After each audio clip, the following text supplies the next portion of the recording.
Thank you for joining St. Lucy's Guide. In this next episode, we'll be discussing the development of the Bible.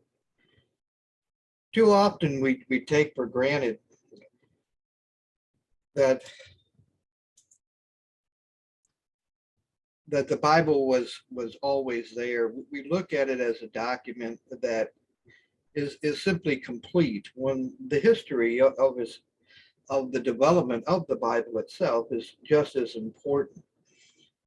Uh, the meanings of the words, as much as we depend on the text as the Word of God, we have to remember it was given to man at specific times in history.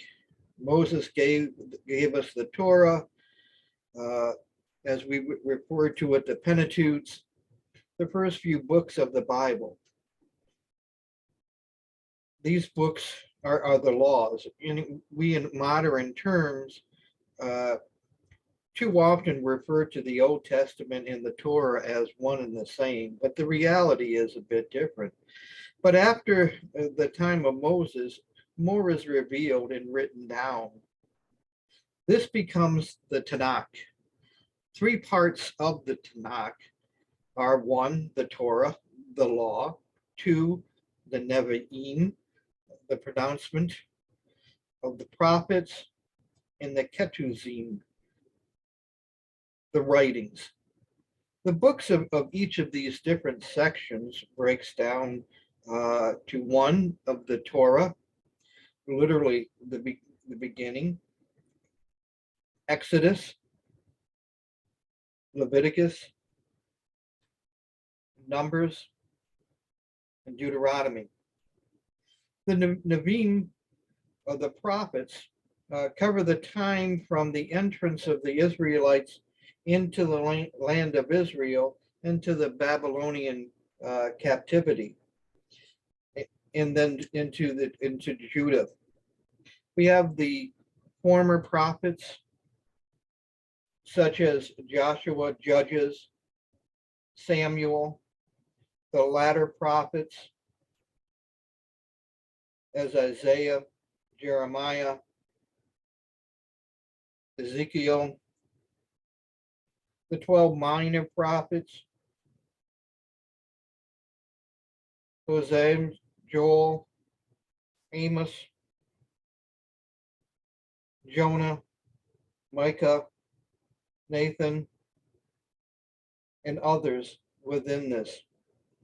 The Kevim are the writings, which of course encompass the Psalms, the book of Proverbs, the book of Job, Songs of Songs, the book of Ruth, the book of Lamentations, the book of Esther and Daniel and Ezra, Chronicles, and many others. It's just important to remember that as we read through this was all over a period of time. And again, the Tanakh took many centuries to finally develop into what it is. And the Tanakh itself, as it was written down and revealed to the Israelites, had its own order and reasonings for the order of the scrolls as they were presented to the people. The Tanakh then is later translated into the Greek, which at a certain point is called the LXX, or the 70 scrolls, and is translated at a couple of different times. First, in 300 BC, the Torah was translated into the Greek, and in 200 BC, in the city of Alexandria, at the Library of Alexandria, 72 of the Jewish elders and scholars then produced the entire Tanakh into the Greek from the Hebrew. When it was done that way, the scrolls were reordered into four particular parts: the law, the history, the poetry, and the prophets, but also had other texts added to it.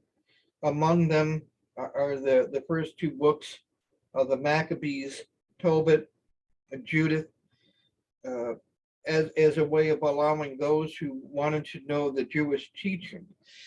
And because so many of the Jews were no longer speaking the ancient Hebrew, this came along at the same time when many of the Gentiles wanted to learn the word of God and could not speak Hebrew, so they wanted to put it in a language for which they could understand. This new writing and ordering of the Tanakh becomes known as the Septuagint.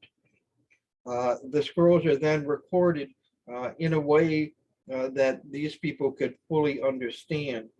And the books were read aloud so that the people could understand them. It is important to note that some of even the apostles in the time with Jesus must have recognized the Septuagint for some of the languages of Peter and Paul seem to be suggesting their understanding or their knowledge of the Septuagint because of the way that their gospels were written.